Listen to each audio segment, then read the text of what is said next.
Lord హల్లెలూయా. ప్రార్థన చేసుకుందాం. ప్రార్థన చేసుకొని దేవుని యొక్క వాక్యాన్ని ధ్యానం చేసుకుందాం.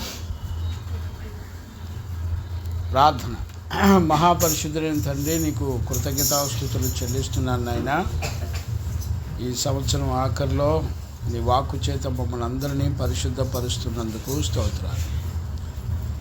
ఈ రాత్రి నీ వాక్కును పంపి మమ్మల్ని అందరినీ మీరు దర్శించండి ప్రభా. నీ వాక్కు ద్వారా, ఆత్మ ద్వారా మమ్మల్ని అందరినీ పవిత్రపరచండి, పరిశుద్ధపరచండి. నీ యందు భయభక్తులు కలిగిన జీవితం చేయనట్లుగా కృప దయచేయండి. నీ సమాధానం చేత మమ్మల్ని అందరినీ మీరు నడిపించండి. నీ చిత్తములో ఉన్న ప్రతి ఆలోచన మీరు నెరవేర్చి బలపరుస్తున్నందుకు స్తోత్రాలు. ఈ రాత్రి కూడా నీ బిడ్డలమైన మమ్మల్ని అందరినీ కనికరించి నీ శక్తి కలిగిన వాక్కు చేత, ఆత్మ చేత మమ్మల్ని అందరినీ పరిశుద్ధులుగా చేయండి నాయనా. నీ చిత్తములో ఉన్న జీవితాన్ని మీరు మాకు అనుగ్రహించి నీ రాకడ కొరకు ఈ కుటుంబాలన్నిటినీ మమ్మల్ని అందరినీ కూడా సిద్ధపరచండి. నీ దయను కనికరం మాపై ఉంచినందుకు కృతజ్ఞతాస్తుతులు చెల్లిస్తూ యేసయ్య నిన్నడిగి పొందినాం తండ్రి, ఆమేన్. ప్రార్థన ఆలకించి అడిగినవన్నీ మన జీవితంలో పొందుకునే భాగ్యం ఇచ్చి నడిపించిన యేసయ్యకు స్తోత్రము చేయదమో.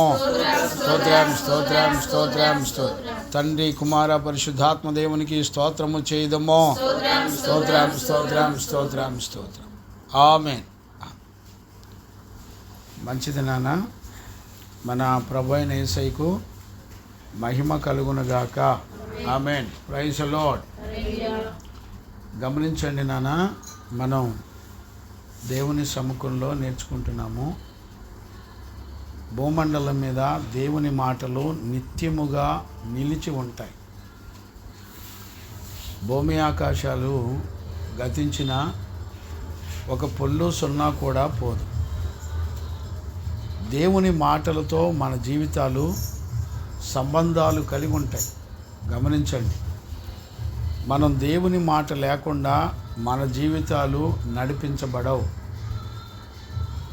ఈ రోజున ఈ ఆరోగ్యమైన, ఈ రోజున ఈ ఆలోచనైనా, ఈ నెమ్మదైనా కారణం దేవుడే.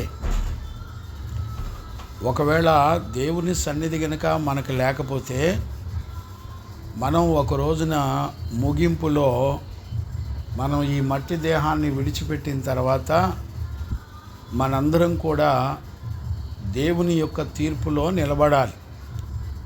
వాస్తవానికి దేవుని యొక్క తీర్పులో నిలబడే సామర్థ్యం మనకు ఉండదు. ఎందుకంటే మనం అన్ని విషయాలు లెక్క చెప్పే సామర్థ్యం మన దేహాలకు ఉండదు. అందుకనే నిర్లక్ష్యం అనేది చాలా ప్రమాదపూరితమైంది. ప్రభు విషయాలలో మనం చాలా జాగ్రత్తగా ఉండాలి. ఈ రోజున దేవుడు దైవజనులను పెట్టి బతిలాడుతున్న దినాలు చూడండి. దేవుని ఎదుట ఇలాంటి అడ్జస్ట్మెంట్లే ఉండవు. ప్రభు చెప్పాడు, ఒక నిర్లక్ష్యం, ఒక అబద్ధం, ఒక అవిశ్వాసం మనలను ఖచ్చితంగా హెల్కి తీసుకెళ్ళిపోద్ది. నేనంటాను, ఒక దావీదు హృదయంలో ఈ ఆలోచన ఎలా వచ్చి ఉంటుందంటారు? ఒకసారి ఆలోచించండి. దావీదు కీర్తన మనందరం కూడా నేర్చుకుంటున్నాం కదా. 15వ అధ్యాయంలో దావీదు అడిగిన ప్రశ్న దావీదు హృదయం నుంచి ఎలా వచ్చి ఉంటుందంటారు? దావీదుకి దేవునికి ఏం సంబంధాలు ఉంటే దావీదు మాట్లాడతాడు? కొంచెం ఆలోచించండి. ఆ మాటలు చదువుకుందాం. కీర్తనల పుస్తకం 15వ అధ్యాయం 1వ వచనం నుండి చదువుకుందాం. యెహోవా నీ గుడారములో, గమనించారా? నీ గుడారంలో ఎవడుంటాడయ్యా అతిథిగా? నీ పరిశుద్ధ పర్వతం మీద నివసింపదగిన వాడు ఎవడు? ఇప్పుడు చూడండి, 2 విషయాలు అడుగుతున్నాడు దావీదు. ఆయన గుడారంలో నివసించడం, ఆయన పరిశుద్ధ పర్వతం ఎక్కటం.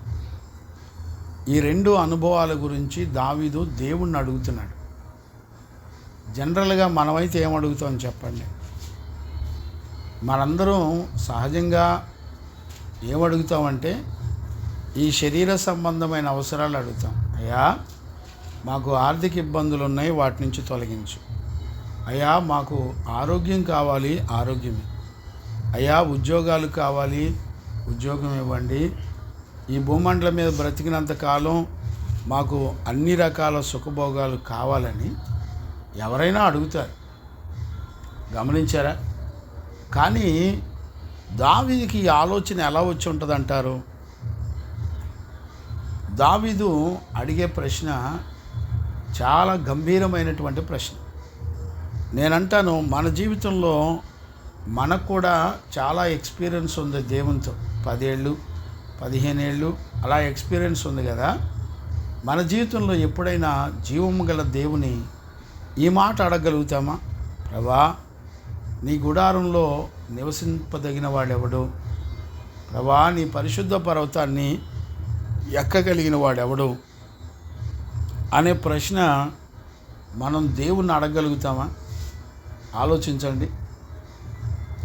దేవుడు కూడా చక్కగా ఆయన జవాబిస్తున్నాడు.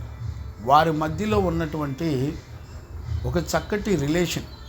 నేనేమంటున్నానంటే, అంత్య దినాల్లో మన జీవితాల్లో దేవునికి మనకి ఎడబాయని ఒక సంబంధాన్ని కలిగి ఉంటాం. ఇక్కడ దావీదుకి మన జీవితానికి తేడా ఏంటంటే, దావీదు తన జీవితంలో దేవుని ఎడబాసి ఉండడానికి వీలు లేని ఒక శ్రేష్టమైన జీవితాన్ని చేస్తున్నట్టుగా మనకు అర్థమవుతుంది. అంటే దావీదుకి ఆలోచన పుట్టించేది కూడా దేవుడే. అందుకనే కీర్తనలో 32:8 ఆ మాటే చెప్తాడు. నీకు ఉపదేశము చేసేదను. గమనించారా? నీకు ఉపదేశం చేస్తాను, నీవు నడవవలసినటువంటి మార్గాలను నేనే నీకు బోధించేదను, నీ మీద దృష్టి ఉంచి ఆలోచన చెప్పెదను. గమనించారా నాన్న? అంటే ఇప్పుడు దావీదు ఎలాంటి జీవితం చేస్తున్నాడు అని అంటే, దేవుని ఆలోచన తీసుకోవడానికి దేవుడు ఏం బోధ చేస్తాడు అని ఆయన చేత బోధించబడి ఆయన చేత నడిపించబడ్డానికి దావీదు ఇష్టపడుతున్నాడు. నేను అడుగుతున్నాను, మనకి ఈ ఆలోచన ఉంటుందా అండి? దావీదు ఒక రాజు అయ్యుండి అంటాడు, దావీదు, ప్రభా, చిరకాలం నేను నీ మందిరావరణంలో ఉండాలని నేను కోరుకుంటున్నాను అంటాడు. నేనంటాను, ఈ ఆలోచన మనకెక్కడది? దావీదు ఒక శ్రేష్టమైన సంగతిని ఎలా అడగగలుగుతున్నాడు అంటే, దేవుడే సహాయకుడిగా ఉన్నాడు. అంటే దావీదులో పుట్టే ఆలోచనకి సహాయకుడు ఎవరు అంటే దేవుడే. అంటే దావీదు తన మనసుని, తన ఆలోచనను అనుసరించి నడవడా అంటే నడవడు.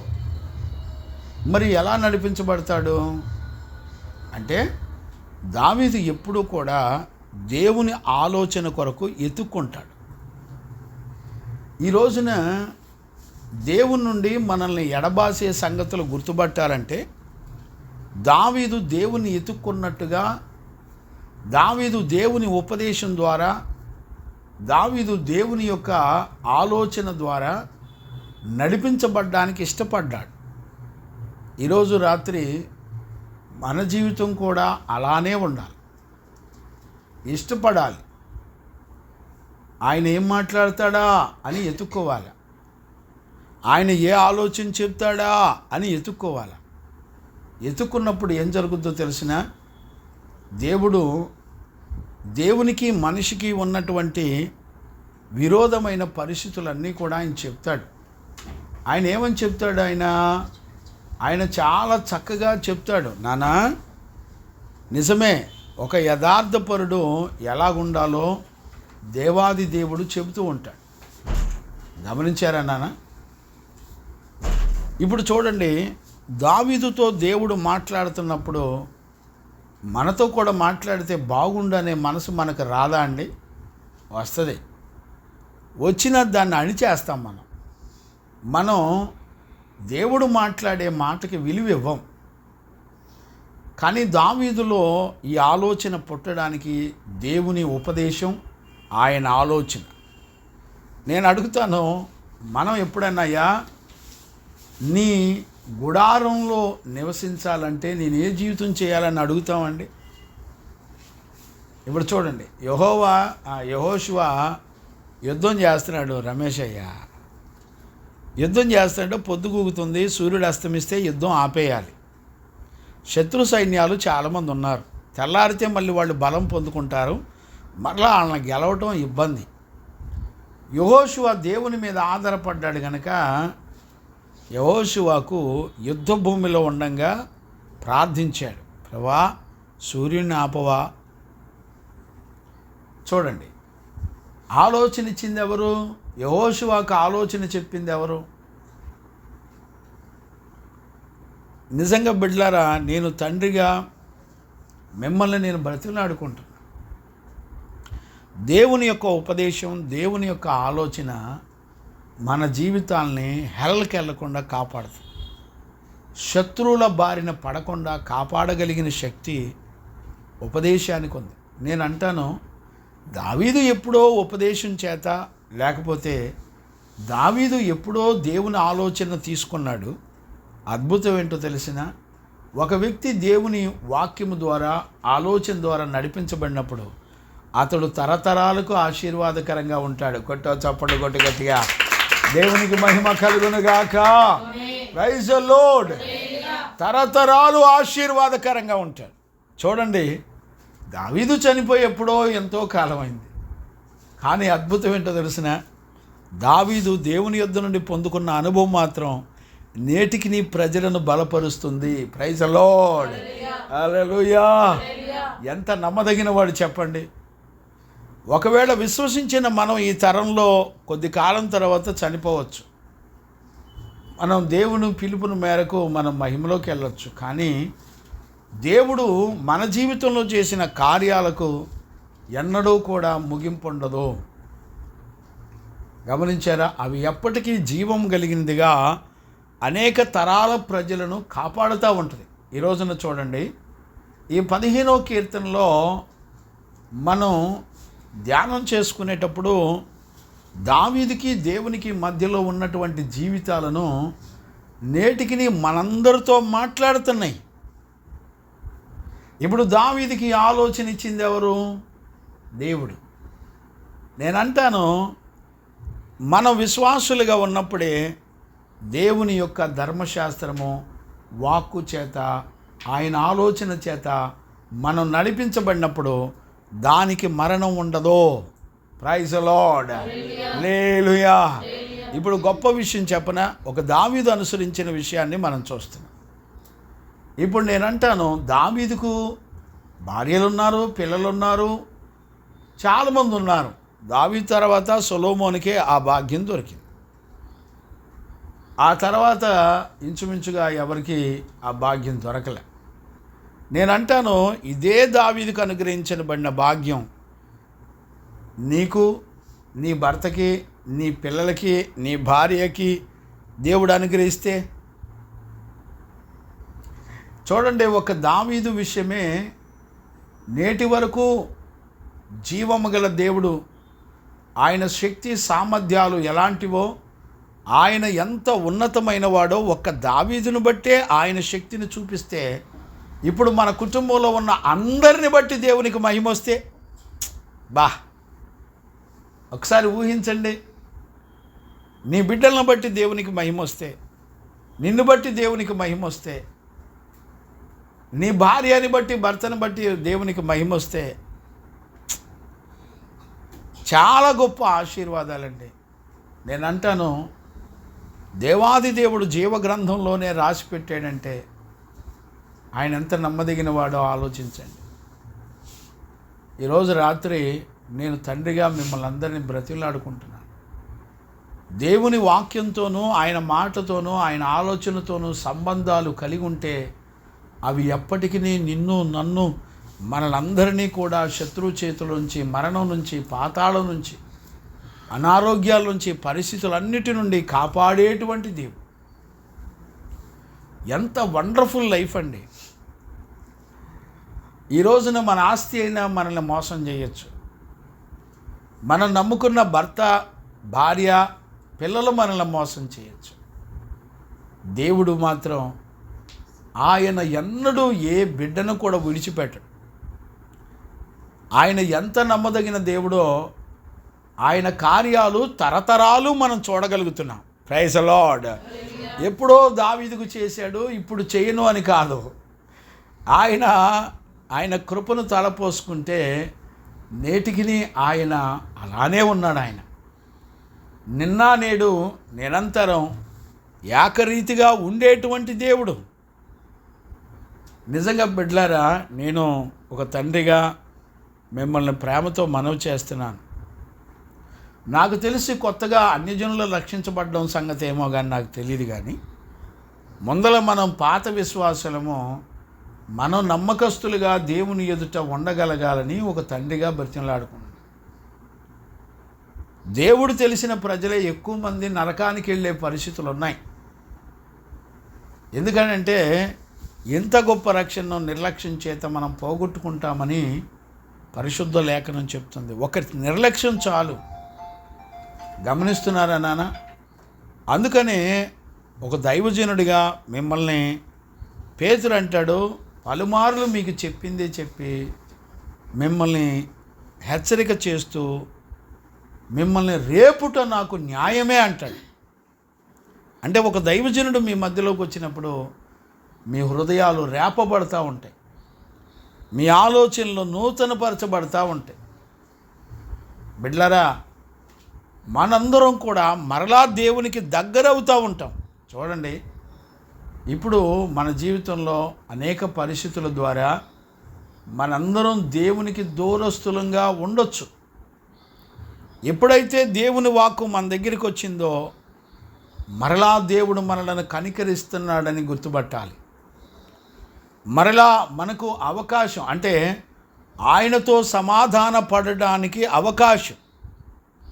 అందుకనే 2వ కొరింథీ పుస్తకంలో 5వ అధ్యాయం 19 లేకపోతే 20-21 కావున దేవుడు మా ద్వారా వేడుకొనినట్టు. చూడండి, 20-21గా రైట్. చూడండి, 2వ కొరింథీ పుస్తకం 5వ అధ్యాయం 20-21.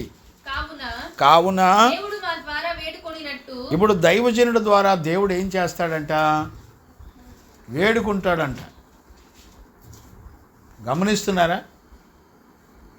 నిజంగా మీకు ఆలోచన ఎలాగుంటుందో మీరు గుర్తుపట్టండి. ఏమండి, ఓ దేవుడు ఒక దైవజనుని ఎందుకు నియమించాడో చూసారా? మిమ్మల్ని వేడుకోవడానికి నియమించాడు. పలుమార్లు హెచ్చరిక చేస్తూ ఉంటాడు దైవజనుడు. గమనించారా? యోనా దినాల్లో ప్రజలందరూ కూడా విపరీతంగా ఉన్నారు. ప్రజలంతా కూడా 120,000 మంది ప్రజలు దేవుని ఉగ్రతకు తీర్పుకు గురైపోతే దేవుడు అంటాడు, యోనా నువ్వు వెళ్ళు, నా ప్రజలు. దేవుడు అంటాడు యోనాతో, యోనా 1 గంటలో పుట్టినటువంటి సొర చెట్టు ఎండిపోతే నీకంత కోపం వచ్చిందే? నా ప్రజలు 120,000 మంది దేవుని ఉగ్రత పాలై పాతాళానికి వెళ్తుంటే నాకు బాధ కలగదా? పిల్లరా, దైవజనుల్లో ఉండి దేవుడట వేడుకుంటాడట. ఆ దేవుడు మా ద్వారా వేడుకొనినట్లు మేము క్రీస్తుకు రాయబారులమై. గమనించారా? మేము క్రీస్తునకు రాయబారులమై దేవునితో సమాధానపడుడని. ఎవరితో? చూడండి, బ్రతిమలాడుకొని బోధించేదేమో దైవజనులు. పౌలు అంటాడు మీరు దేవునితో సమాధాన పడండి. అంటే దైవజనుడు హెచ్చరిస్తున్నాడంటే అర్థం ఏంటి? మీరు దేవునికి విరోధులైపోయారు, దేవునికి మీరు శత్రువులైపోయారు. కనుక మీరు చేయాల్సింది ఏంటంటే మీరు దేవునితో ముందలెళ్ళి సమాధాన పడండి, ఆయన దగ్గర క్షమాపణ అడగండి. బిడ్డలారా, ఈ రోజున చాలామందికి దైవజనులు గద్దిస్తే మనసు బాధపడవచ్చు. నేను అంటాను, 1 నిమిషంలో కన్ను మూసిన తర్వాత దిద్దుబాటు చేసుకోకపోతే మనం దేవునితో సమాధాన పడకపోతే ఒక్క నిమిషంలోనే పాతాళంలో ఉంటాం, అగ్ని ఆరదు, పురుగు చావు. అందుకని దేవుడు మా ద్వారా వేడుకుంటున్నాడు అంటాడు పౌలు. ఎందుకు వేడుకుంటాడంటే నువ్వు వెళ్ళి ముందల దేవునితో సమాధానపడు. గమనించారా?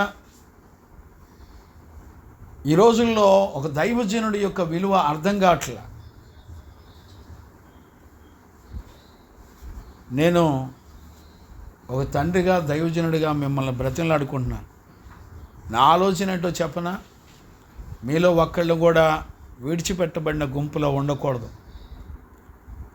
నా గుండెల్లో వేదనంతా అదే. ప్రభా, నా పిల్లలందరూ నాతో పాటు ఖచ్చితంగా నీ సన్నిధిలో ఉండాల, నీతో బ్రతకాల. ఇంతకు మించి నేనేం కోరుకోవట్లే. అందుకు కావలసిన జీవితాన్ని లేఖనాల్లో దేవుడు బోధిస్తున్నాడు. దావీదు అడుగుతున్నాడు, అయ్యా నీ పరిశుద్ధ పర్వతం మీద ఎక్కగలిగిన వాడెవడో, నీ గుడారంలో నివసించగలిగిన వాడెవడో చూడండి. దావీదుకు ఆలోచన పుట్టించాడు, ప్రశ్న అడిగినిచ్చాడు, ఆ ప్రశ్నకు ఆన్సర్ కూడా దేవుడిచ్చాడు. అంటే ఆయన సంకల్పం చూడండి ఎలా ఉందో. ఈ రోజున మనం ఏం అడగాలో మనకు చేత కాదు. మనం అడిగే విధానాన్ని దేవుడు పరిశుద్ధుల్లో నుంచి చూపిస్తున్నాడు. ఇదిగో ఈ విషయాలు అడగాలి, ఈ విషయాల కొరకై ప్రార్థించాలి, ఈ విషయాల కొరకై దేవుని ఆలోచన చేత మనందరం కూడా నడిపించబడాలి అని దేవుడు మాట్లాడుతున్నటువంటి విషయాన్ని మనందరం కూడా చూస్తున్నాం. దేవునికి మహిమ కలుగును గాక. Praise the Lord. పిల్లలారా, నేను చెప్తున్నా, నాకు దైవజనుడిగా మీరు చాలా జాగ్రత్తగా గుర్తుపెట్టుకోండి. బతిమలాడేది మిమ్మల్ని బతిమలాడేది దేవుడు, మిమ్మల్ని ఖండించేది దేవుడు, సరిచేసేది దేవుడు, బుద్ధి చెప్పేది దేవుడు. మీరు దైవజనుల పట్ల నిర్లక్ష్యంగా ఉంటే గోడలకైనా వాక్యం చెప్పుకొని చనిపోతాం, మాకేం బాధ లేదు. ఇక్కడ దేవుని లేఖనాల విషయంలో ఎక్కడా కూడా దేవుడు రాజీ పడడో. ఆయన ఖచ్చితంగా మాట్లాడతాడు, ఖచ్చితంగా తీర్పు తీరుస్తాడు. ఆయనకి అడ్జస్ట్మెంట్లు ఏమీ లేవు. నేనంటాను, ఎంతోమంది పరిశుద్ధులు నమ్మకంగా బ్రతికి ఒక్క దాని విషయంలో చిన్న ఆశ, గమనించారా? ఒక చిన్న ఆశ. బిలాము బహుమానాన్ని ఆశించాడు అంతే. ఏమండి?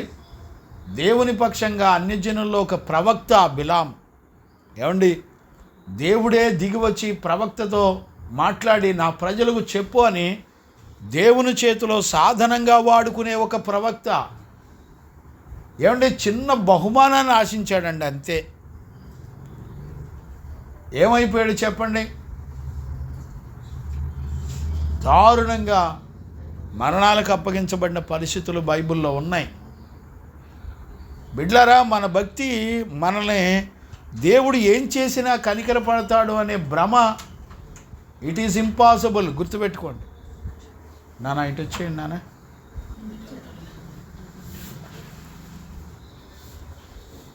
గమనించారా? ఎన్నడూ కూడా దేవుడు ఏమాత్రం కూడా అంగీకరించడు అనేటువంటి సత్యాన్ని ఖచ్చితంగా మనందరం కూడా గుర్తుపట్టాలి. చిన్న లోపమే, కానీ నష్టం చాలా పెద్ద నష్టం. అందుకని దేవుడు ఒకవేళ మన భక్తిలో చాలా గొప్ప జీవితం చేయొచ్చు, కానీ చిన్న లోపాన్ని కూడా దేవుడు అంగీకరించడు. నేను ఒకటే చెప్తున్నాను, మీకు చక్కటి ఆలోచన దేవుడు ఇస్తాడు. అది వాక్యం ద్వారా, ఉపదేశం ద్వారా. ఈరోజు ఉపదేశాన్ని పోగొట్టుకున్నారంటే దేవుని ఆలోచనను పోగొట్టుకుంటున్నారు. మన భవిష్యత్తు యొక్క సంకల్పాన్ని మీరు తెలుసుకోలేక నష్టపోతున్నారు అని అర్థం. ఆదిమ అపోస్తుల్లో ప్రతిరోజు బోధించేవాడు. గుర్తుపట్టారా? ఆదిమ అపోస్తులు సంఘ బిడ్డలకి ప్రతిరోజు బోధించేవాడు. ఇప్పుడు ఈ రోడ్డు మీద మీటింగ్లు ఈరోజు ఉంటే రేపు ఉండవు, కానీ నీకు అప్పగించబడిన దైవజనుడు ఎప్పటికీ నిన్ను కాపాడుకుంటూ ఉంటాడు. ఎప్పటికీ నిన్ను దేవుని ఎదుట నిలబెట్టడానికి ప్రయాసపడతా ఉంటాడు. చాలా జాగ్రత్తగా ఉండాల్సినటువంటి దినాలు నిజంగా. అందుకనే నేను దైవజనుడిగా మిమ్మల్ని బ్రతిమలాడుకునేది ఒకటే, ఉపదేశాన్ని పోగొట్టుకోవద్దు, పరిశుద్ధుల సహవాసాన్ని పోగొట్టుకోవద్దు. దేవుని యొక్క ఆలోచన మనకు తెలుస్తుంది. ఉపదేశం, దేవుని వాక్యం ఎప్పుడైతే మన దగ్గరికి వచ్చిందో మన ఆలోచనలు వాక్యానికి భిన్నంగా ఉన్నప్పుడు వెంటనే సరి చేసుకోగలుగుతాం. అప్పుడు ఆయన దేవుడు మనకు దగ్గర అవుతాడు. చూడండి, ఒక్క మాట ఆజ్ఞ అతిక్రమించినందుకు కొన్ని కోట్ల తరాల ప్రజలందరూ కూడా దేవునికి ఎడబాశారు, దూరం అయిపోయారు. దేవుని సంకల్పం ఏంటో తెలిసిన మనం ఏ ఒక్క సెకండ్ కూడా దేవునికి దూరంగా ఉండడానికి ఆయన అంగీకరించడు, ఆయన ఒప్పుకోడు. ఎందుకో తెలిసిన, ఒక్క సెకండ్ చాలు మన విరోధికి అవకాశం ఇస్తే వాడు ఒక్క సెకండ్లో నిన్ను పాతాళానికి తీసుకెళ్లే బలం ఉంది వాడికి. గమనించారా?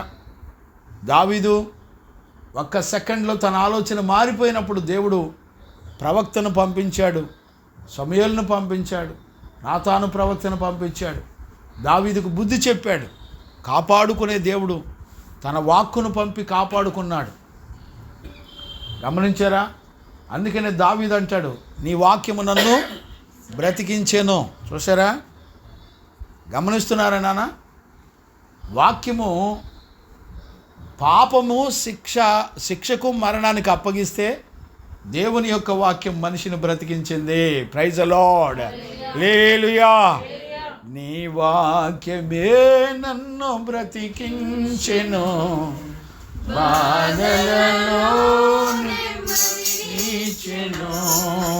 నీ వాక్యమే నన్ను బ్రతికించెను, బాధలలో నెమ్మదినిచ్చెను. కృపాశక్తి దయాశక్తి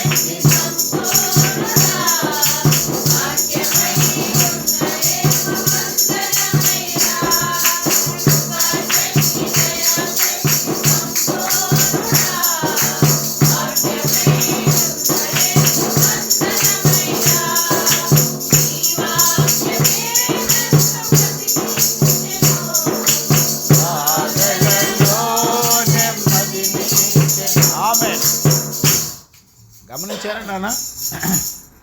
ఎప్పుడైతే దావీదు ఆ ఆలోచనతో, అయ్యా నీ గుడారంలో అతిథిగా నివసించగలిగిన వాడెవడు, నీ పరిశుద్ధ పర్వతం మీదకి ఎక్కగలిగిన వాడెవడు, ఈ రెండు అనుభవాలు చాలా విలువని అండి. నిజంగా ఈ ప్రకటన నేర్చుకోవడానికి నాకు తెలిసి మన ఆయుష్కాలం కూడా సరిపోదు. గమనించారా? ఆన్సర్ ఇచ్చేటప్పుడు ఆ ప్రశ్నకి ఎంత విలువ ఉంటుందో ఆన్సర్ చెప్తుంది. ఇప్పుడు ప్రశ్న చాలా ఈజీగానే కనపడింది మనందరికీ, కానీ ఆన్సర్ చాలా వాల్యూగా ఉంటుంది. గమనించారా? ఆన్సర్ ఏం చేస్తుందంటే మనల్ని కాపాడుతుంది. ప్రైజ్ ది లార్డ్, హల్లెలూయా. ప్రశ్న అది మనల్ని కాపాడవచ్చు, కాపాడకపోవచ్చు, కానీ ఆన్సర్ మాత్రం మనల్ని ఖచ్చితంగా కాపాడుతుంది. అంటే ప్రశ్నకున్న విలువ ఎక్కడ బయటపడుతుంది అంటే ఆన్సర్లో బయటకు వస్తుంది. Praise the Lord. అంటే దావీదు అంటే ఎంత విలువైన ప్రశ్న అడిగాడు. తన పరిశుద్ధ పర్వతం గురించి అడిగాడు, తన గుడారాన్ని గురించి అడిగాడు. ఇప్పుడు చూడండి, గుడార పరిస్థితుల్లో ఊరికే ఒక మాట చెప్తాను మీకు. ఇప్పుడు ఒక గుడారంలో నేను చెప్పాను కదా, మొదట ఆవరణం ఉంటుంది, రెండవది పరిశుద్ధ స్థలం ఉంటుంది, మూడవది అతి పరిశుద్ధ స్థలం. గమనించారా? ఆవరణంలో చూడండి, బలులు నైవేద్యాలన్నీ కూడా అక్కడ అర్పించబడతాయి. ఇప్పుడు బలులు నైవేద్యాలు అర్పించబడేటప్పుడు ఆవరణంలో ఏం జరుగుతుంది చెప్పండి? ఏం జరుగుతుంది తెలిసిన? బలి అర్పించడానికి వచ్చినటువంటి ఆ గొర్రె పిల్లని యాజకుడు దేవునికి అనుకూలమైందా కాదా అని పరీక్షించి పరిశోధిస్తాడు. Praise the Lord. అంటే మచ్చ ఉండకూడదు, డాగు ఉండకూడదు, కళంకం ఉండకూడదు. చూసారా? ఇప్పుడు ప్రశ్న వెనక ఆన్సర్ చూడండి ఎలా కంట్రోల్లో పెడుతుందో చూడండి. ఆన్సర్లో ఆన్సర్ గుడారం యొక్క పరిస్థితుల్ని ఎట్లా చూపిస్తున్నాడంటే, మనం ఆ గుడారంలో యెహోవా ప్రత్యక్షపరచబడతాడు. ఆ యెహోవా ప్రత్యక్షపరచబడి ఇశ్రాయేలీయులకి గుడారం ఎందుకు వేయమన్నాడు చెప్పండి? ప్రత్యక్ష గుడారం ఎందుకు వేయమన్నాడు చెప్పండి? ఆయన ఏమన్నాడంటే, నేను పరలోకంలో ఉండడం కాదు, నేను మీ మధ్యలోకి వచ్చి నివాసం చేస్తా. Praise the Lord. నేను మీ మధ్యలో ఉంటా. అదే కొత్త నిబంధన మాట, ఒక్కరు ఇద్దరు కూడి ఉన్న చోట నేను ఉంటాను. That will be confirm. అది ఖచ్చితమైనటువంటి మాట. ఇప్పుడు చూడండి, అయ్య మనతో ఉన్నాడు ఇప్పుడు. Praise the Lord.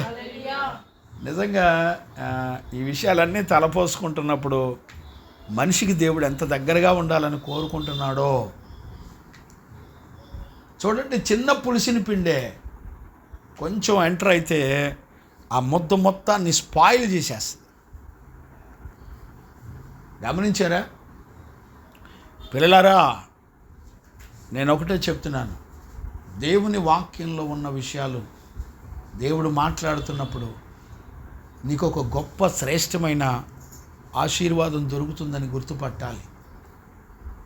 అంటే నీలో మచ్చలేని జీవితాన్ని దేవుడు కోరుకుంటున్నాడనే సంగతి నువ్వు గుర్తుపట్టాలి. కళంకం, ముడత, డాగు లేని జీవితం నీ నుంచి దేవుడు ఆశిస్తున్నాడు అని అర్థం. గమనించారా? అవన్నీ పరీక్షించి దేవుడు అంగీకరించే విధంగా యాజకుడు మాత్రమే సిద్ధపరుస్తాడు. ఇక ప్రపంచంలో నిన్నెవ్వడో అలా సిద్ధపరచలేడు. దేవుని చేత అంగీకరించబడే విధంగా దానికి కావలసిన రూట్ మ్యాప్ అంతా కూడా దైవజనుడి దగ్గరే దొరుకుతుంది. ఎక్కడ పడితే అక్కడ నీకు దొరకదు. నీకు నియమించిన దైవజనుడి దగ్గరే దొరుకుతుంది. గమనించారా? ఇప్పుడు యాజకుడు సంవత్సరానికి ఒక్కసారి వెళ్ళాలి అతి పరిశుద్ధ స్థానంలోకి. ఎప్పుడు పడితే అప్పుడు వెళ్తానంటే కుదరదు. ఎవడు పడితే ఆడు వెళ్తానంటే కుదరదు. యాజకుడు వెళ్ళటానికి యాజకుడి చేతిలో ఏముండో తెలిసిన? ఆ గొర్రె పిల్ల యొక్క రక్తం ఉండాలి. Praise the Lord. రక్తం లేకుండా ఎవడు వెళ్ళడానికి వీల్లేదు. అంటే అర్థం ఏంటో తెలిసిన? మన జీవితం యేసుక్రీస్తు రక్తము చేత కడగబడిందై, పరిశుద్ధపరచబడిందై, యాజకుని చేత అంగీకరించబడినప్పుడు మాత్రమే అది అతి పరిశుద్ధ స్థలంలోకి వెళ్తుంది. దేవుడు నివాసం ఉండే స్థలంలోకి వెళ్తుంది. ఆయనతో కలిసి నివాసం ఉండడానికి యోగ్యతను ఇస్తుంది. ఎందుకంటే దైవజనుడి చేత ముందుగానే అది పరిశోధించబడి పరీక్షించబడింది. గమనించాడా? నేను అడుగుతున్నాను, మీరు ఈరోజు చనిపోతే ఏ దైవజనుడు నీ ఆత్మ కొరకు సాక్ష్యం ఇస్తాడు చెప్పండి? ఎవరు మీ కొరకు సాక్ష్యం ఇవ్వగలడు? అయ్యా, మచ్చ లేకుండా పెంచాను నేను పిల్లల్ని, డాగు కళంకం లేకుండా నేను పెంచాను పిల్లల్ని. ఎవరు దేవుని ఎదురు చెప్పగలరు నీ కోసం, నీ పిల్లల కోసం? చెప్పండి. బిడ్డలారా, ఒక తండ్రిగా ఖచ్చితంగా చెప్తున్నాను, ఇది దైవికమైనటువంటి క్రమం. అదే గుడారపు అనుభవం. అదే పేతురు పత్రికలో 1:19లోన చూడండి నాన్న, మొదటి పేతురు పత్రిక. అదిగో చూసారా? అమూల్యమైన రక్తము చేత అనగా, గమనించారా? నిర్దోషమును నిష్కళంకమునగు. ఇప్పుడు ఏ రక్తం అంట?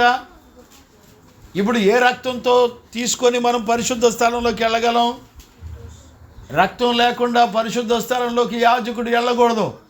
ఏ మచ్చ, డాగు ఒకవేళ రక్తం తీసుకొని వెళ్ళిన వాడిలో ఏ చిన్న లోపం ఉన్నా అతి పరిశుద్ధ స్థలంలో అతడు ప్రాణాలు విడిచిపెట్టాల్సిందే, చనిపోవాల్సిందే. అందుకని అతి పరిశుద్ధ స్థలంలో దేవుని కలుసుకునేటువంటి ఆ స్థలంలోకి వెళ్ళాలంటే ఒకవేళ యాజకుడు కూడా నడుంకు తాడు కట్టుకొని వెళ్ళేవాళ్ళు. ఈ రోజున ఫాదర్స్ కానివ్వండి, రకరకాల సిఎస్ఐ లోధరన్ వాళ్ళు అంగీ వేసుకొని తాడు కట్టుకుంటారు నడుంకి. తాడు ఎందుకు కట్టుకుంటారంటే ఒకవేళ అతి పరిశుద్ధ స్థలంలోకి వెళ్ళిన తర్వాత వీళ్ళలో ఏ చిన్న లోపం ఉన్నా అక్కడే పడి చనిపోతారు. అంటే ఈ లోపం లేకుండా యాజకుడు ఏం చేస్తాడు? ముందుగానే మచ్చ కళంకం డాగు లేకుండా పరిశుద్ధపరిచేవాడు దైవజనుడు. గమనించారా? అన్ని చెక్ చేస్తాడు, కేర్ఫుల్గా చెక్ చేస్తాడు. గమనించారా నాన్న? అందుకనే గుడారపు అనుభవంలో మరి దైవజనుడు చేత అంగీకరించబడి పరిశుద్ధపరచబడి మచ్చ డాగు లేకుండా కొత్త నిబంధనలో మనందరి కొరకు యేసయ్యే బలి గొర్రె పిల్లగా వచ్చి లోక పాపములు మోసుకొని పోవు దేవుని గొర్రె పిల్ల. ఇప్పుడు ఆయనే మన కొరకు రక్తం కార్చాడు. గమనించారా? ఆయనే మన కొరకు బలిదానం అయిపోయాడు. శ్రేష్టమైన బలిగా ఆయనే అర్పించబడ్డాడు. మచ్చ డాగు కళంకం లేకుండా పరిశుద్ధమైన గొర్రె పిల్లగా క్రీస్తు మన కొరకు దిగొచ్చి ఒకే అర్పణ చేసినని హెబ్రీ పత్రికలో రాయబడింది. ఒక్కసారే మనందరి కొరకు మన పాపముల నిమిత్తమై ఆయన ఒకే ఒక బలిని అర్పించినని రాయబడింది. గమనించారా? కనుక ఆ గుడారపు అనుభవం ఏంటంటే కొత్త నిబంధనలో మనం యేసుక్రీస్తు రక్తము చేత కడగబడేటువంటి అనుభవం, పరిశుద్ధపరచబడేటువంటి అనుభవం. గమనించారా? పరిశుద్ధ పర్వతం ఎక్కగలిగిన వాడెవడు? శత్రువుకు దొరకకుండా, పాపం నిన్ను ముట్టకుండా నిన్ను కాపాడగలిగిన దమ్ము దేనిలో ఉందంటే పరిశుద్ధతలో ఉంది. అందుకనే కొత్త నిబంధనలు అంటాడు, మీ చేతులు మీ అవయవాలు అంటే మన సంఘానికి శిరస్సు క్రీస్తు అయితే అవయవాలన్నీ మనమే. ఇప్పుడు మన సంఘంలో ఒకళ్ళు చేతులు, ఒకళ్ళు కాళ్ళు, ఒకళ్ళు ముక్కు, ఒకళ్ళు కన్ను, ఒకళ్ళు చేతులు, ఇవన్నీ విడివిడి భాగాలు ఉన్నట్టుగా మనందరం కూడా సంఘంలో చూడండి. ఇప్పుడు సంఘంలో వాక్యాలు రాపించాను, అలాగా కొన్ని పరిచర్యలు జరుగుతున్నాయి. మరి చలి ఎండాకాలంలో ఒక షెల్టర్ తీసుకోవడానికి చాలా డేర్ చేసి మరి ఆ రేకుల షెడ్డు వేయటం జరిగింది. పిల్లల ఇవన్నిటిలో కూడా నేను చెప్పనా, దేవుని ఎదురు చెప్తున్నాను, ఈ పరిచర్యలకు అయ్యే ఖర్చులన్నీ మీరిచ్చిన డబ్బులే, మీ అందరు ఇచ్చినయే. ఈ 5 ఈ 3 4 కుటుంబాలు ఇచ్చిన డబ్బులే ఇవన్నీ. కొంతమంది బయట ఉపదేశాలు అయిన పిల్లలు ఒకటి ద్వారా వాళ్ళు కూడా సహాయం చేశారు. 15,000 రూపాయలు ఒక మరి బ్రదర్ వాళ్ళు పంపించారు. అయ్యా ఆ షెడ్డు వేసుకున్నారు కదా, దాని బాకీ కట్టండి అని 15,000 రూపాయలు పంపించారు. గమనించారా? ఇవన్నీ వాక్యము విని వాక్యము ద్వారా దేవునితో పరిశుద్ధ సహవాసం చేసినటువంటి పిల్లలు ఇచ్చిన, మీరందరూ ఇచ్చిన కానుకలే ఇవన్నీ. పరిచర్యకు సంబంధించిన ప్రతి రూపాయి, నేను తినేది తాగేది ప్రతిదీ మీ కష్టార్జితమే. పరిచర్య ధర్మాలు ఇవన్నీ కూడా దేవుడే ఇవన్నీ క్రమాలన్నీ పెట్టాడు ఆయన. గమనించారా? దేవునికి మహిమ కలుగును గాక. Praise the lord. హల్లెలూయా. 5-6 సంవత్సరాలుగా ఫోన్లో వాక్యం చెప్పి పెంచుతున్న ఒక తల్లి, ఒక పేద కుటుంబం మొన్న 3 రోజుల క్రితం 4-5 రోజుల క్రితం మేము వాళ్ళ ఊరు వెళ్ళినప్పుడు ఆ బిడ్డ 1000 రూపాయలు కానికిచ్చింది. అయ్యా ఇన్ని సంవత్సరాలుగా నన్ను పెంచావు, ఒకవేళ నువ్వు నన్ను ఇలా ఉపదేశంలో పెంచకపోతే నేను నాశనానికి వెళ్ళిపోయేవాడిని. ఆమె కృతజ్ఞత కలిగి నిన్న 1000 రూపాయలు ఇచ్చింది. చెప్తున్నాను బిడ్డలారా, ఇవన్నీ కూడా దేవుని పిల్లల వలన ఇచ్చినటువంటి పరిచర్యకి ఇచ్చినటువంటి కానుకలే. ఏ పరిచర్య చేసినా, క్యాలెండర్లైనా, ఇవాళ రోజున ఆ పరిచర్యలన్నీ కూడా మీలాంటి బిడ్డలు ఇచ్చినాయే. కనుక ఒక తండ్రిగా నేను అదే చెప్తున్నాను. ఇక్కడ పరిశుద్ధ పర్వతానికి ఎక్కగలిగిన వాళ్ళు ఎవరంటే పరిశుద్ధతకి మన అవయవాలను దేవునికి అప్పగించుకోవాలి. Praise the lord. హల్లెలూయా. ఇప్పుడు చూడండి, మీలో కొంతమంది పాటలు పాడేవాళ్ళు ఉన్నారు, కొంతమంది డ్రమ్ కొట్టేవాళ్ళు ఉన్నారు నేహాల్లాగా. మరి అక్షయ్ ఎప్పుడు నేర్చుకుంటుందో నాకు తెలియదు. అవునా? ఇలాగా ఒక్కొక్కళ్ళు ఒక్కొక్క రకంగా పరిచర్య ధర్మాలను జరిగిస్తున్నారు, అంటే అప్పగించుకుంటున్నారు. దేవునికి మహిమ కలుగును గాక. Praise the lord. హల్లెలూయా. ఎందుకు ఈ 2 అనుభవాలు? ఎందుకనంటే ఈ 2 అనుభవాల ద్వారా దేవుడిచ్చే ఆన్సర్ చూడండి. 2వ వచనంలోకి వెళ్దాం, టక చదువుకుందాం. కనీసం ఇంకా రోజు చెప్పుకున్న ఒక నెల రోజులు చెప్పిన తరగని విషయాలు ఉన్నాయి అందులో. నేనైతే చాలా ఆశ్చర్యపోతున్నాను. చదువున్నానా? రెండో వచనంలో దేవుడు ఇస్తున్న ఆ ఆన్సర్ చూడండి.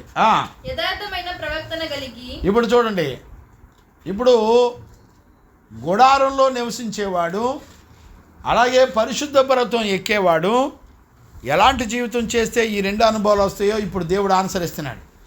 ఏమని చెప్తున్నాడంటే, నెంబర్ 1 యథార్థమైన ప్రవర్తన కలిగి. 1 యథార్థత. ఒకటి లెక్క పెట్టండి. 1 యథార్థత, రెండవది నీతిని అనుసరిస్తూ హృదయపూర్వకముగా నిజము పలుకువాడే. గమనించారా? రెండవది నీతిని అనుసరించడం, మూడవది నిజం పలకడం. అంటే రెండవ వచనంలో ఎన్ని గుణాలు ఉన్నాయి? 3 గుణాలు ఉన్నాయి. 4వ వచనం చదువునానా? అట్టివాడు నాలుకతో కొండెములాడడు. ఇప్పుడు చూడండి, ఇది ఎన్నోది? 4వది ఏముండదంట? నాలుగుతో కొండెములాడరట. తన చెలికానికి కీడు చేయడు. 5వది తన చెలికానికి కీడు చేయడు. తన పొరుగువాని మీద నింద మోపడు. 6వది తన పొరుగువాని మీద నిందలు మోపడు. 6వది అతని దృష్టికి నీచుడు అసహ్యుడు. అతడు యెహోవా యందు భయభక్తులు గల వారిని సన్మానించును. 7వది అతడు యెహోవా యందు భయభక్తులు గల వారిని సన్మానిస్తాడు. అతడు ప్రమాణము చేయగా నష్టము కలిగినను మాట తప్పడు. తన ద్రవ్యము వడ్డీకివ్వడు. నిరపరాధిని చెరుపుటకై లంచము పుచ్చుకొనడు. గమనించారా? ఇక్కడికి 11 గుణాలు వచ్చినాయి. అంటే 5 వచనాల్లో మనం దేవుని గుడారంలో నివసించాలంటే, 5 వచనాల్లో దేవుని పరిశుద్ధ పర్వతంలో నివసించాలంటే 5 వచనాల్లో 11 రకాల గుణాలు ఉన్నాయి. నేనంటాను, మరి ఒక్క అధ్యాయంలోనే 11 రకాల గుణాలు మనం నేర్చుకోవాలి. మరి ఎప్పుడు నేర్చుకుంటామో? ఇవన్నీ మన దగ్గర ఉన్నట్టు ఏ దైవజనుడు మన కొరకు సాక్ష్యం ఇస్తాడు చెప్పండి? గమనించారా? చాలా శ్రేష్టమైన సంగతులండి ఇవి. నేను ఈరోజు ఇందాక 6ంటికి ఈ వాక్యాలు ధ్యానం చేస్తున్నప్పుడు నాకు చాలా గుండె బరువెక్కిపోయింది, వేదన పడిపోయా. అయ్యా, ఇన్ని గుణాలు మేము అనుసరించి నడవాలా అంటే నాకు రిజల్ట్ ఏమర్థమైందంటే, ఇప్పుడు ఈ విషయాలన్నీ కూడా మాట్లాడుతున్నప్పుడు మొట్టమొదట వచ్చిన మాట్లాడి చూసారా? 11 గుణాలు, అంటే ఈ అధ్యాయంలో ఉన్నటువంటి 11 గుణాలకి అన్నిటికీ ఆధారం ఏంటంటే, రెండవ వచనంలో ప్రారంభం చదువునా? యథార్థమైన ప్రవర్తన కలిగి. గమనించారా? విషయం చెప్పనా? యథార్థమైన ప్రవర్తన అనే ఒక్కటి కనుకుంటే మిగతా 11 గుణాలు 10 గుణాలు మొత్తం అనుసరించవచ్చు. Praise the lord. హల్లెలూయా. ఎందుకని చెప్పండి? యథార్థవంతులు, యథార్థమైన ప్రవర్తన అని ఎందుకన్నాడు దేవుడు? ఆన్సర్లో మొట్టమొదటి మాటే యథార్థత అని ప్రారంభించాడు. ఒక యథార్థత, సకల గుణాలన్నిటికీ కారణం ఒక యథార్థత. Praise the lord. హల్లెలూయా. అందుకనే ఒక యథార్థతలో ఏమున్నాయో తెలుసునా? చూడండి, దేవాది దేవుడు ఆయన యథార్థపరుడు అని రాయబడి ఉంది. కీర్తనల పుస్తకం 18వ అధ్యాయం 30వ వచనం, 25వ అధ్యాయం 8వ వచనంలో కూడా చూడదు. అంటే చాలా చోట్ల ఉంటుందిలేండి. దేవుడు యథార్థవంతుడు. గమనించారా? దేవుడు ఎవరంట? అంటే ఇప్పుడు దేవునిలో ఉన్నటువంటి గుణాలతో ప్రారంభిస్తున్నాడు ఆన్సర్. అంటే ఇప్పుడు దేవుడు ఆయన గుడారంలో నివసించేవారు, లేకపోతే ఆయన పరిశుద్ధ పర్వతం ఎక్కేవారు, వాళ్ళు ఎలాగుండాలని దేవుడు కోరుకుంటున్నాడు తెలిసినా? అచ్చం యేసయ్యలా ఉండాలని కోరుకుంటున్నాడు. కొట్టండి, చప్పట్లు కొట్టండి గట్టిగా. దేవునికి మహిమ కలుగును గాక. Praise the lord. ఆన్సర్ ఏంటో తెలిసినా? దేవుడు ఎలాగుండాలో మనం కూడా అలాగుండాలంట. ఏమండి, ఎవరైనా కోరుకుంటారా? ఎదటోడు నాశనం అవ్వాలని కోరుకునే వాళ్ళు ఉంటారు, కానీ బాగుపడాలని కోరుకుంటారా ఎవడన్నా? దేవుని మనసు చూసారా? పిల్లలారా, మీరు నాతో పాటు నివాసం ఉండాలంటే మీ అందరికీ ఏ గుణం కావాలి తెలిసిన? నా గుణాలే కావాలి. Praise the lord. హల్లెలూయా. నా పోలికే మీకు కావాలి. నాలో సకల గుణాలకు కారణం ఏంటో తెలిసిన? నేను యథార్థపరుడను. Praise the lord. హల్లెలూయా. గమనించారా? నేను ఎవరిని? యథార్థపరుడు. ఇప్పుడు మీరేమవ్వాలా? నాలాగే ఉండాలా. బా, ఏం ప్రేమ కలిగిన వాడండి. ఈ కొలత మనకి ఇప్పుడు ఏమనిపిస్తుంది చెప్పండి? ఈ మాటలు నా చిన్నప్పటి నుంచి నాకు చెప్పుంటే నేను ఈ వాటికి ప్రవక్తన అయ్యేవాడిని అనే మా ఆలోచన రాట్లా. దావీదు అందుకే ప్రవక్త అయ్యాడు. Praise the Lord. దావీదు అందుకే దేవుని హృదయానుసారుడు అయ్యాడు. Praise the Lord. నేను ఎన్నోసార్లు ఏడ్చేవాడిని దేవుని సన్నిధిలో. ప్రభా, ఈ బాల్యదినం నుండి దావీదు నేర్చుకున్నట్టుగా నాకు పరిశుద్ధులు నేర్పుంటే నేను ఇంత బైరాగ్యుడిని అయ్యేవాడిని కాదే, అయ్యో నేను ఇంత దౌర్భాగ్యుడిని అయ్యేవాడిని కాదే అని గుండెలు పగిలేలాగా ఏడ్చుకుంటా. అప్పుడప్పుడు అసలు నిద్ర పట్టుదండి, గుండె చీల్చేసినట్టు ఉంటుంది. నేనెంత దౌర్భాగ్యుడిని, నాకు ఎందుకు బాల్యదినం నుంచి దేవుని నీతి నాకు ఎవడు నేర్పేవాడు ఎందుకు లేడు ప్రభు అని మా నాన్న తిట్టుకునేవాడిని దౌర్భాగ్యుడిని. మా పనికి మాలిన దౌర్భాగ్యుడు మా నాన్న కనుక దేవుని మాట విన్నట్టయితే యవ్వన కాలంలో తల్లిదండ్రుల ద్వారా పిల్లలకు రావాల్సిందే కదా, అంతేనా కదా? అమ్మాయి ఏంది పడుకుంటున్నా? గమనించారా? నిజంగా మన తల్లిదండ్రులు దేవుని యందు భయభక్తులు కలిగి వాళ్ళు కనుక మనకి యథార్థత నేర్పించుంటే, దేవునిలో ఉన్న యథార్థత నేర్పించుంటే మనందరం ఎంత ధన్యులమో అని అనిపిస్తుంది. దేవుడు అంటాడు, నా యథార్థత మీకు ఇస్తాను. Praise the lord. హల్లెలూయా. గమనించారా? చదువునానా? దేవుడు యథార్థవంతుడు. యెహోవా వాక్కు నిర్మలమైనది. దేవునికి మహిమ కలుగును గాక. 33వ కీర్తన 4వ వచనం కూడా చదవండినా. చూసారా? దేవుడు యథార్థవంతుడు, యెహోవా వాక్యము కూడా యథార్థమైందంట. అంటే దేవుడు తన వాక్కును పంపి ఇప్పుడు మీతో మాట్లాడుతుంటే, ఇప్పుడు యథార్థత నాన్న కోల్పోయాడుగా, నీ పెద్ద కూతురు కోల్పోయిందిగా, నీ మనవరు రాళ్ళు కోల్పోయారుగా, రాళ్ళు రప్పలు. మీకు ఎవడ బుద్ధి చెప్తాడు? చెబితే ఒప్పుకోరు, చెబితే కోపాలు వచ్చేస్తాయి, ఆవేశాలు వచ్చేస్తాయి. ఏంది తిడతాడంటే చచ్చిన తర్వాత తెలుస్తుంది ఒక దైవజనుడి విలువ. గమనించారా? ఆయన వాక్యం యథార్థమైందంట. నేను అంటాను, ఆ యథార్థమైనటువంటి ఆయన వాక్యంతో అంటాడు దావీదు అంటాడు, యెహోవా ధర్మశాస్త్రాన్ని దీవారాత్రులు ధ్యానించువాడు ధన్యుడు. గమనించారా? యెహోవా ధర్మశాస్త్రమునందు ఆనందించుచు ఆయన వాక్యమును దీవారాత్రులు ధ్యానించువాడు ధన్యుడు. ఏమండి, అబద్ధం ఆడతాడా దేవుడు?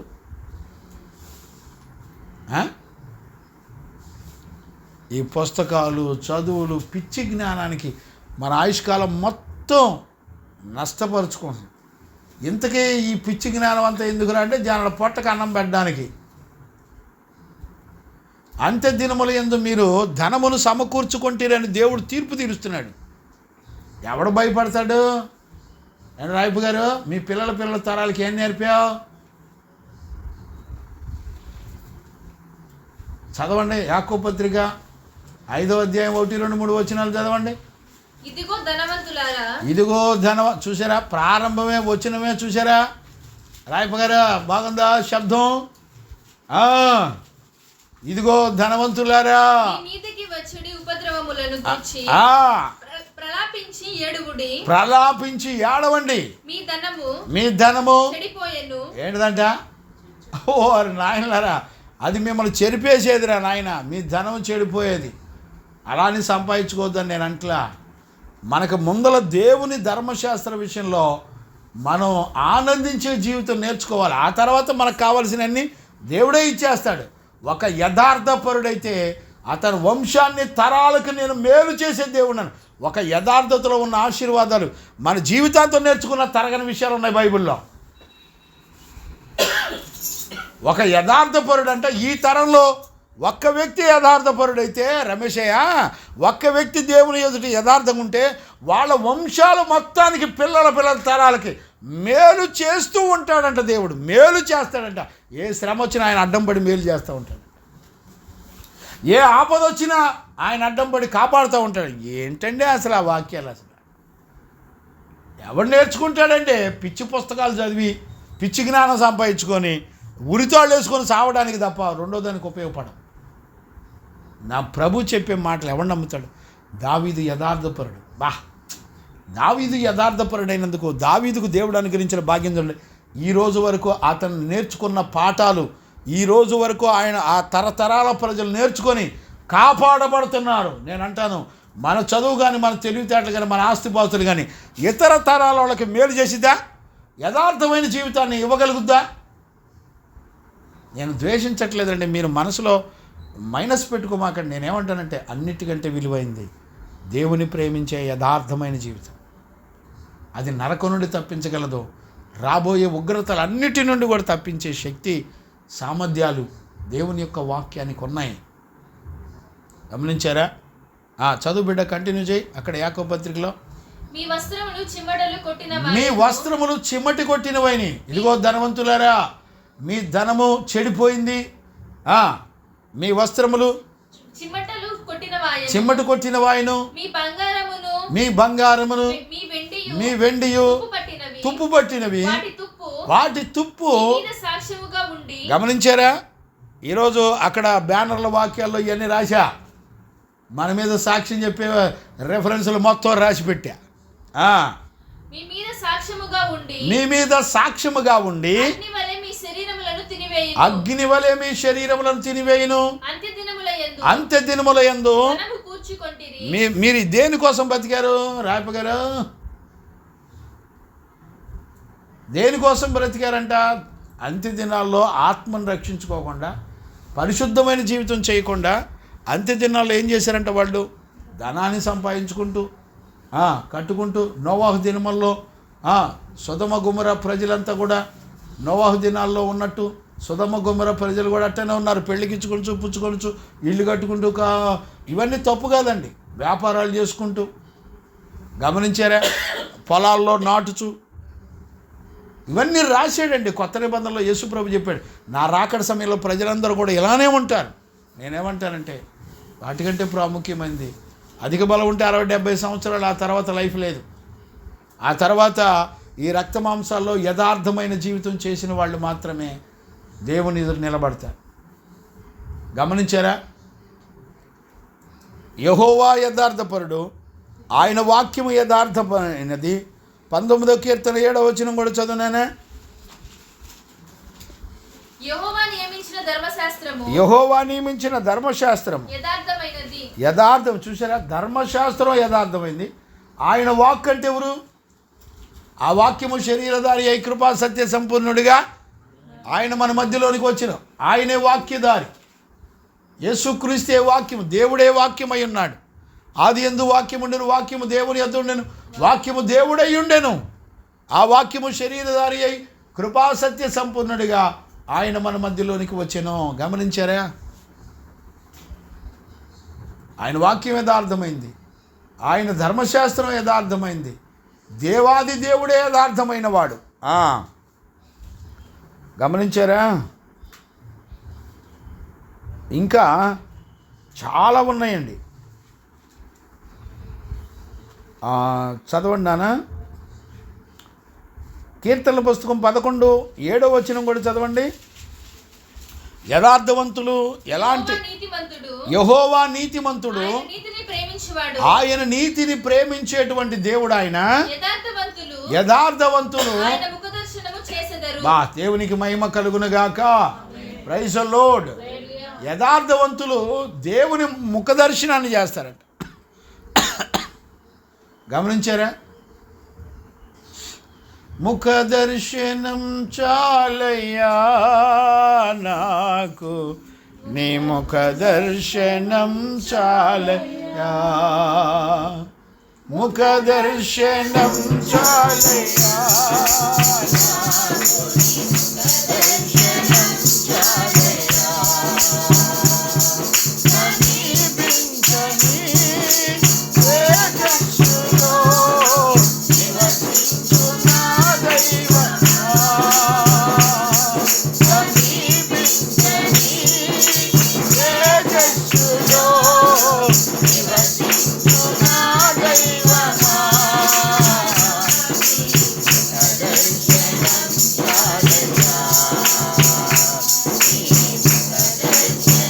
చాలయ్యా, యేసయ్యా, యేసయ్యా,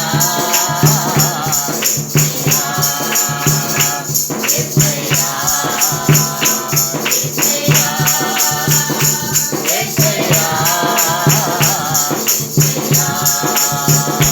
యేసయ్యా, ఆమేన్. Praise the lord. యథార్థపరులు దేవుని ముఖ దర్శనాన్ని చేస్తారంట. ఆయన ముఖ దర్శనం ఎలాంటిదో తెలిసినా మనందరి రహస్య పాపాలన్నీ బట్టబయలు చేస్తాయి. దావీదుకు ఒక రోజున నేను అనే ఆలోచనతో ఉన్నప్పుడు దేవుడంట తన ముఖాన్ని చాటు చేసుకున్నాడంట. దావీదు కలత చెంది ఏడ్చాడంట, అయ్యా నీ ముఖాన్ని నాకు చాటు చేసుకున్నావు, నా పాపాలు చెప్పేదెవరు, నా రహస్య పాపాలు కనబడేది ఎక్కడా, నీ ముఖ కాంతిలోనే నా రహస్య పాపాలన్నీ కూడా కనపడతాయి. ఏం పరిశుద్ధులండి వాళ్ళు. ప్రతిరోజు వాక్యపు వెలుగులో నా బ్రతుకు కనబడితే బాగుండని ఎత్తుక్కునేవాళ్ళండి నీతిమంతులు, యథార్థవంతులు. గమనించారా? యథార్థవంతులకు ఉన్నటువంటి గుణాలు ఎంత గంభీరమైనవో తెలిసిన ఈ రోజున గుర్తుపట్టే వాళ్ళు లేరు. గమనించారా పిల్లలారా? అందుకనే దేవునిలో ఉన్న అతి శ్రేష్టమైన గుణం యథార్థత. చూడండి 36వ కీర్తన 10వ వచనాన్ని కూడా మనం చదువుకుందాం. నిన్ను ఎరిగిన వారి ఎడల నిన్ను ఎరిగిన వారి ఎడల నీ కృపను యథార్థ హృదయుల ఎడల నీ నీతిని ఎడతెగక నిలుపుము. అమ్మా 36:10 యథార్థ హృదయుల ఎడల నీ నీతిని కృపను అని కూడా ఉంటుంది. చూడనా, కృపను అనే మాట కూడా ఉండాలి. నిన్ను ఎరిగిన వారి ఎడల నీ కృపను యథార్థ హృదయుల ఎడల నీ నీతిని. చూసారా? యథార్థత అంట దేవుని కృపను నీతిని మనలో ఎల్లప్పుడూ స్థిరంగా ఉంచుతాడంట. Praise the lord. హల్లెలూయా. గమనించారా? ఆయన కృపను ఆయన నీతిని కలిగి జీవిస్తామంట. ఇది ఎప్పుడు దాకా తెలిసిన ఫర్ ఎవర్. నువ్వు బతికుండంగా, నువ్వు చనిపోయే దేవుని మహిమలో ఆ పరలోక రాజ్యంలో ఉండంగా, నువ్వెక్కడ ఉన్నా కూడా ఆయన కృప ఆయన నీతి నిన్ను యథార్థపరుడుగా చేస్తుంది. దేవునికి మహిమ కలుగును గాక. Praise the Lord. కీర్తనల పుస్తకంలో 78:6 వచనం చదివి ముగించుకుందాం. కీర్తనల పుస్తకం 78:6 వచనాన్ని చదువు. ఇశ్రాయేలు ప్రజలు యథార్థ హృదయులు కాక దేవుని విషయమై గమనించారా? ఏమి లేదంట వాళ్ళకి, దేవుని విషయాల్లో స్థిరమైన మనసు లేదు. తమ పితరుల వలె తిరగబడి